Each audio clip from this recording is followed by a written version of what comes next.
Teague coming up here in a second to talk about the Fed. And let's talk markets. So here we go.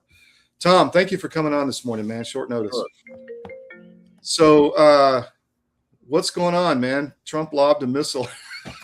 It's like drinking out of a fire hose, you know. You just can't. There's so many things, you know, when you get all these like big news stories coming in, people call them tape bombs. And last week it was crazy. We had the caps put on credit cards. We had the $200 billion mortgage purchase. We had the $5 million cap for compensation for defense companies. That's big. You know, it just goes on. And now, you know, over the weekend, we've got Jerome Powell has been subpoenaed by the DOJ because of, you know, he wants to overspend $700 billion for the Federal Reserve refurbishments. So, you know, unbelievable. Do you think that's going to get traction? Or is it more just I think so. I mean, I think the sort of sad part about it is that most people who are realists at this point, who think the Fed's ever been really independent, have realized that that's just a complete scam. I mean, we've talked about this ad nauseum, but you know, I think Powell is, I think Powell is not a good Fed chairman. I think he's made a lot of mistakes. I think he's been pushed by politics the whole time. He had, you know, he was like outwardly embracing DEI and climate change and this kind of stuff before, you know, he sort of got called out on it. Now he's really silent about it. I think he's done a poor job of sort of guiding people in terms of his interest rate policy. He's appeared very political when he cut 50 basis points before the election. And then, you know, and the thing I'm not really a fan of is that, you know, every time they do cut, he comes out in his press conference and acts like it's some parent who's just let his kid have a car for the night. You can never use it again, just as one time. And, you know, I don't think that that's constructive for growth in this country. And there's a lot of people who think that, you know, we could grow. The Atlanta Fed came out last week and said that the GDP forecast for the fourth quarter was 5.4%. This is huge growth. And I think it's entirely possible if you deregulate, if you have an independent energy policy, and you protect your empire, which is what I think Trump's doing right now. And we can have our head in the sand and pretend that no one else has empires, but China clearly has an empire. They built one behind our backs while we destroy ourselves. And Europe is the basket case. I mean, they have no empire. It's over. And that's what people don't realize is that, to be really, I think, America first, which I'm coming around to, you may have to get involved in some of these conflicts. Yeah, you can't just focus inwardly and have your natural resources being taken over the way they were being. I mean, if you remember, you know, when Trump was inaugurated, the first big issue came up was the Panama Canal, right? I mean, that is a hugely strategically important, you know, part of our, you know, our sort of like sphere of influence, and the Chinese were running everything. And, you know, we've been asleep at the wheel. You can't, you know, it's easy to talk about like America first when China's all of a sudden taken over all the rare earth stuff and they're producing it and they're holding the rest of the world hostage and putting restrictions on what they're allowing to come out. And look at the pharmaceuticals. I mean, this is a pattern recognition exercise, right?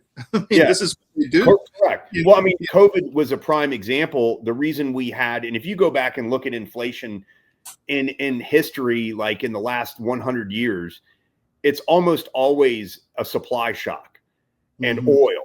And that, and you know, like everyone gives Arthur Burns like a hard time. And I'm not saying the guy was great, but he was the Fed chairman before Volcker, you know, and he gets blamed with a lot. But during that time, we had the Iranian Revolution, and they went from producing 6 million barrels a day to 1.5. So oil was like over doubled during that period of time. And that led to inflation. If you remember, Carter was not good at domestic energy policy. He wouldn't let people drill anywhere. So, so a lot of this stuff, you know, is you can be isolationist, but you can't be too isolationist if you want to be the strongest economy in the world. And I think, the Trump administration looks what happened at COVID and saw that China opened up 15 months after we did, which completely gummed up the supply chain and caused it. And they don't want that to happen again. And they want us to be in control of our own economic might. And that's what they're doing right now. And it's really important, whether it's Greenland or it's Venezuela. I mean, you also don't want these guys putting missiles in their countries or drones that could attack the U.S. It's a joke. It's a total. That's really important as well. Is that it's, I don't want to say offense, but more deterrence, right? You need deterrence, and that's you can't allow them to position weapons very close to your shores. It's just not acceptable. So I guess my red line is a big major war overseas with people on the ground, and World War III, or hopefully that we don't benefit from. I mean, that's the one thing. Like you have to consider, like, are we doing this for our own good or someone else's good? And I think Venezuela, that's for our own good. And you look at the changes that are going on with the elections in these countries. These places were like hotbeds of communism. And so now Chile's moved back the other way. Argentina, by the way, repaid us on that swap. So that was a success by all measurements. Your government doesn't care about you. That's why you need a medical emergency kit. It contains life-saving medications like ivermectin, Z-Pak, and antibiotics. Stock them before they block them. This is a special report. Knowing how to invest your money is harder than ever before. Dealing with stock market volatility, record debt, and terrorist attacks requires new thinking. At U.S. Asset Management, we can help you see the world more clearly so that you can move beyond the chaos and invest with confidence. Call us, visit us online, or drop by our office. U.S. Asset Management, helping you make better decisions with your money. So how much money, would we make some money on that? I think in the end, probably not very much. We had P&L on that swap at some stage, but I think they've repaid it. I think it's over. So, but I'm sure we didn't lose money. I haven't really gotten down into the details of it, but I'm sure we didn't lose money. But it worked, right? It helped them, and they were able to repay it. So I think that's all good. I completely agree. I was on this trip with Hexeth, and one of the things that stunned me was all American workforce, no DEI whatsoever. It's just the best brains at these companies, which I found really refreshing, and no Chinese parts. All American, or they said allied made, which that can be taken to as UK or whatever. But interesting stuff. I mean, really a rebirth of American manufacturing and innovation. Yeah, because we can't afford to entrust the Chinese to do it. Yeah, I mean, and we've learned that through experience. We learned it with COVID and all the PPI and E stuff. We learned it with the medicine that we were relying on them. They controlled the entire supply chain, and they hurt us with it. And I think a lot of what's going on in metals right now has to do with China stockpiling this stuff and an attempt to slow us down. We need to expand. We need silver. We need copper. We need aluminum. And they're stockpiling this stuff, and it creates a huge problem for us. So Definitely. We have to do what we're doing. Bessent, I can't remember the specific thing, but he came out pretty aggressively against some chicanery. I forget what it was, but how do you think he's doing? He's tremendous. I think these guys. I think we have finally people in the one of the big. Let me answer that question. I think he gets it. I think he's aware of all the issues. I think these guys were aware of what China was doing to us, which the Biden administration had seemingly no idea the way that China was taking advantage of us, and they were moving in to Latin America, and they were starting to take those resources away from us and away from our interests. I think he's realized that. I think also with this fraud, he's all over it, and they're going to go after it. I think they're going to also look at where the money's going from the fraud, if it's going back to terrorist organizations like Al-Shabaab and stuff like that. That's what I was thinking of. He came out said they're going to investigate all the NGOs.